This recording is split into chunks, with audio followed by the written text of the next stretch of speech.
Rain hammered the tin roofs of the Kargar slums in Navi Mumbai the night Sub-Inspector Deepak Rathod was called to what looked like a routine stabbing. The victim was Dinesh Kolra, a mid-level accountant at a shady real estate firm, found bleeding out in his one-room flat. The neighbors claimed to have heard a fight, a scream, and a loud crash. When the police arrived, Dinesh was still alive, but barely. He tried to say something, lips quivering with blood, but the words never came out. He died before he could confess or expose the truth. Within an hour, the area was sealed. Dinesh's body was still warm when forensics started their sweep. Nothing seemed stolen. No signs of forced entry. The flat was filled with paperwork, some burned halfway inside a steel bucket. What was left had numbers, real estate transactions, and names that seemed to be written in a hurry. Deepak pocketed a half-charred file and looked around. Something was off. The next morning, the media dismissed it as another poor man murdered over a drunken brawl. But Deepak had a gut feeling. Dinesh was trying to come clean about something. He started digging into the real estate firm Dinesh worked for, Shivraj Properties. On paper, it was legit. In practice, it was a front. Shell companies, fake land deeds, illegal demolitions. Nothing new in Mumbai. But the strange part? 2 other employees from the firm had accidentally died in the last 6 months. One drowned. The other overdosed. Now Dinesh was dead just days before he had an anonymous meeting scheduled with a journalist. Deepak met with the reporter, Nidhi Balan, in a tiny Irani cafe near CST. She was furious. Dinesh was going to give me proof of a massive scam, she whispered, eyes scanning the crowd. Fake documents, political links, even murder for hire. He wanted out, but he knew too much. Now he's dead. That's not coincidence. Deepak asked her to stay quiet while he investigated, but she gave him a copy of Dinesh's last email. It mentioned a file codenamed Project R17. The message was cryptic. If anything happens to me, check the names under R17. They're not just businessmen. Back at the precinct, Deepak opened the half-burned file again. One name repeated across pages, Ravi Ahuja. Publicly a respected builder, privately known as the broker in black market land deals. He had contacts in politics, media, and police. Deepak approached his senior officer to request surveillance on Ahuja. Instead, he was told to back off. No explanation, just a warning. This isn't your jurisdiction anymore. That night, Deepak's flat was broken into. Nothing stolen, just his files rearranged. A message left on his desk. He died. You can too. Now it wasn't just about justice. It was personal. With no official support, Deepak went rogue. He met Dinesh's younger sister, Kavita, a teacher who lived in Thane. She was devastated but not surprised. He wanted to leave, she said. He said people would kill him if he talked, but he said the guilt was eating him alive. Dinesh had told her about a secret USB drive. Kavita found it taped beneath his desk drawer. Encrypted, Deepak took it to a trusted cyber expert. What they found chilled him. The drive contained audio recordings of Dinesh speaking with his bosses, discussing bribes, demolitions, and even the murder of a whistleblower. But most shocking was one name, Commissioner S. Patil, a top-ranking police officer. Dinesh had captured a phone call where Patil ordered a cover-up of a land scam that resulted in 3 construction worker deaths. Bury it, he had said, or you'll be buried. Now Deepak had a nuclear weapon and a death sentence. His phone was tapped. He noticed a black SUV following him for 3 days straight. His junior partner, Vikram, tried to help but got pulled from duty and reassigned to traffic. Even Nidhi, the journalist, went silent after her apartment was raided for narcotics. Then a child found a corpse in a drainage canal in Vashi. The body was partially decomposed, stabbed in the chest, another Shivraj Properties accountant. That made 4. Deepak realized the project Dinesh referred to, Project R17, wasn't just a financial fraud. It was a hit list. The company was cleaning house, killing anyone with knowledge of the operation. He counted 16 names on a spreadsheet in the USB drive. 5 were already dead. The rest? Missing or silent. He confronted Ravi Ahuja directly outside a luxury hotel in Juhu. How many more bodies until your empire is clean? He asked. Ahuja smiled calmly and replied, You think this is about money? You don't even know who's really pulling the strings. Before Deepak could respond, a black car pulled up. A man in a gray suit stepped out. Commissioner S., Patil. Inspector Rathod, he said smoothly. You've been busy. Let's talk. Deepak was arrested that night. The charge? Possession of illegal surveillance equipment. His badge was suspended. His files were confiscated. The USB drive? Gone. But just before his arrest, Deepak had mailed a copy of the data to someone he could trust. And that's where everything started to explode. The day after Deepak's arrest, a masked account on X posted a single link. Project R17 is real. They're killing everyone who knows. Within hours, it went viral. The link led to a cloud folder filled with documents, audio clips, and files that matched everything on Dinesh's USB.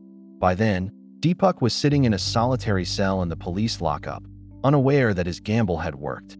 Someone had received his backup envelope, the last person he trusted. Kavita.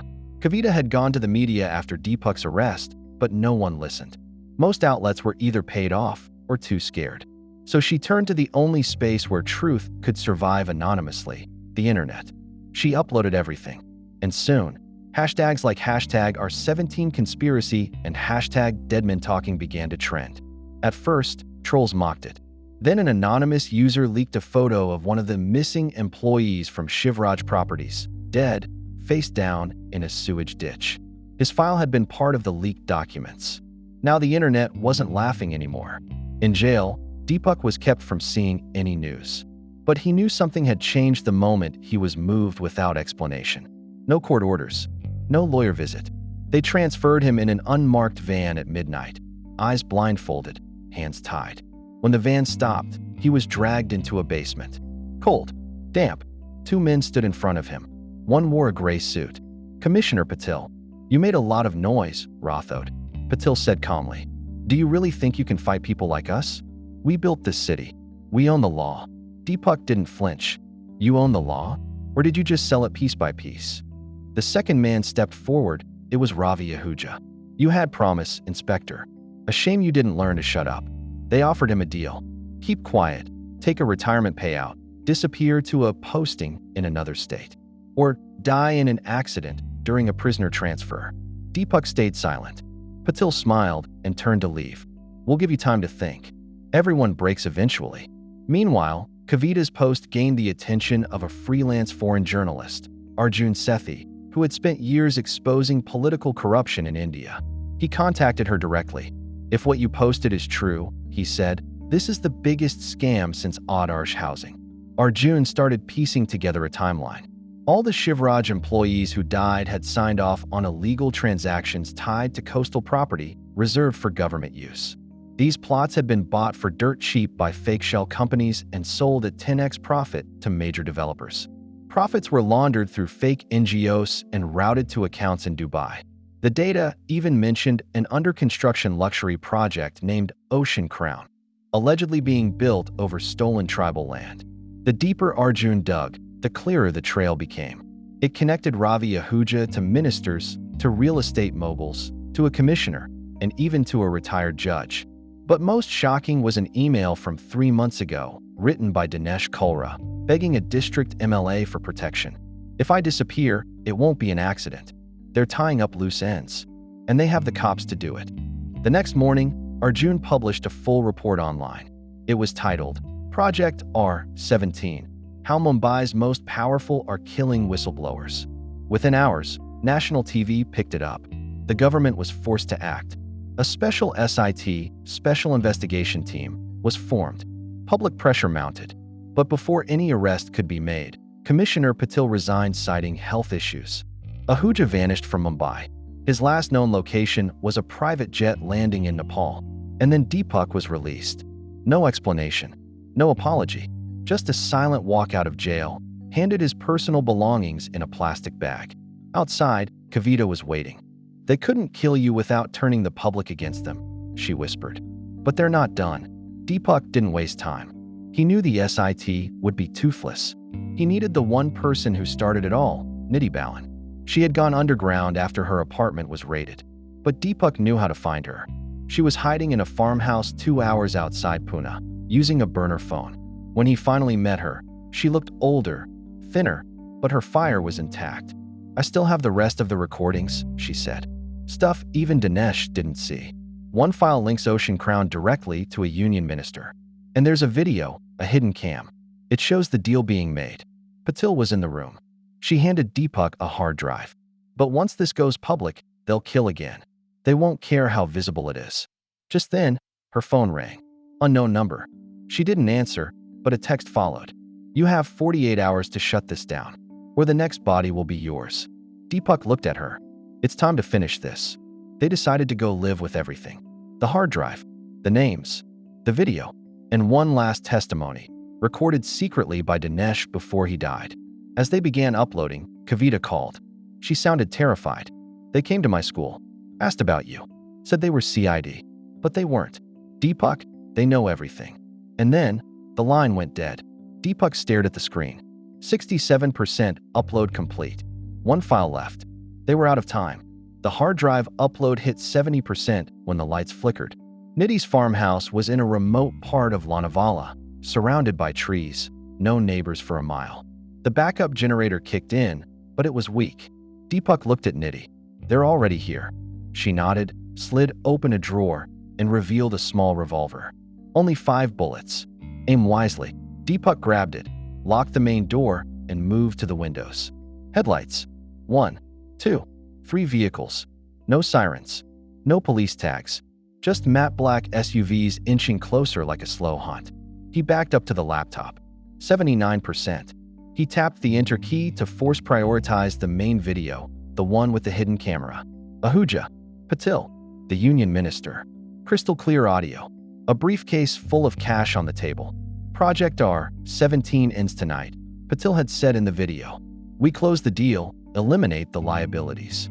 The word liabilities repeated in Deepak's head. Dinesh. Nidhi. Himself. Footsteps. Crunching gravel outside. A voice shouted, Come out now, Rathod. There's nowhere to run. This is your last warning. Nidhi whispered. If they cut power, the upload fails. We have 10 minutes max. Deepak picked up the router, unplugged it, and attached a mobile hotspot. Slower, but less vulnerable. 82%. The front window shattered. A tear gas canister rolled in. Smoke hissed into the room. Nidhi grabbed a towel, wrapped it around her face, and kicked open the back door. Run to the shed. Backup satellite line. Deepak followed her, coughing, eyes burning. Behind them, shadows moved fast, tactical boots on wood. They reached the shed. Inside, a dusty terminal connected to an old underground cable, a relic from Nidhi's days in surveillance journalism. She jammed in the drive. This line connects to an Icelandic secure server. No one can touch it. Outside, gunshots cracked the silence. They're not bluffing, Deepak said. They're here to finish what they started. One SUV rammed the farmhouse wall. Flames started creeping up the window curtains. Nidhi's upload ticked. 41%, 47%, 53%. But the noise drew closer. A voice screamed, Burn the shed. Nidhi grabbed her phone, hit send to 4 backups. 1 copy to Arjun. 1 to Kavita's encrypted drive. 1 to a media contact in Kerala. Last one to the Mumbai bureau. The moment it sent, the shed's window exploded. A masked figure lunged at Nidhi. She fired, once, twice. Missed. Deepak tackled the man, slamming him into the wall. Blood spattered. But another attacker grabbed him from behind, choking him with a cable. Deepak kicked backward, felt ribs crack, and turned to fire. The man dropped. Silence. But Nidhi wasn't moving. She had been hit. Chest wound. Bad. She looked at Deepak, voice raspy. I sent everything. Even if they kill us now, the truth is out. He held her. No, you're not dying like this. But she smiled. At least now they can't erase us. Sirens in the distance. Real police this time. Arjun had already alerted them, sharing the live coordinates. But when they arrived, it was too late. Nidhi was dead. Deepak was unconscious. The attackers had vanished. The next 72 hours shook India. News channels couldn't ignore the footage. It ran on loop. Patil's voice. The minister's face. Ahuja counting money. Dinesh's last confession. Kavita's backup posts confirmed the authenticity. Arjun's article trended in 14 languages. Public outrage ignited. Patil was arrested on the highway trying to flee. The union minister resigned under pressure. Ahuja was caught at Kathmandu airport, extradited back. Over 22 arrests in the next week. The Ocean Crown project was bulldozed to the ground. But none of that brought Nidhi back. Deepak recovered a week later. Burn scars on his arm, 2 broken ribs. He attended her funeral quietly. No press, no drama, just a simple grave that read, "She exposed the truth," and paid the price. Months passed. A documentary was made. Deepak refused to be interviewed. He returned to the force, not as an officer, but as an internal auditor, overseeing corruption reports. He visited Kavita once every week. They never talked about the case. But one rainy evening, a plain envelope arrived at Deepak's doorstep. No name, just a USB. Inside, a grainy CCTV clip, time-stamped a week ago. Ravi Ahuja walking into a high-rise in Dubai. Alive, smiling. Below the video, a single line of text. Project R-18 has already begun. Deepak stared at the screen, rage boiling in his chest. The war wasn't over. It had only just started.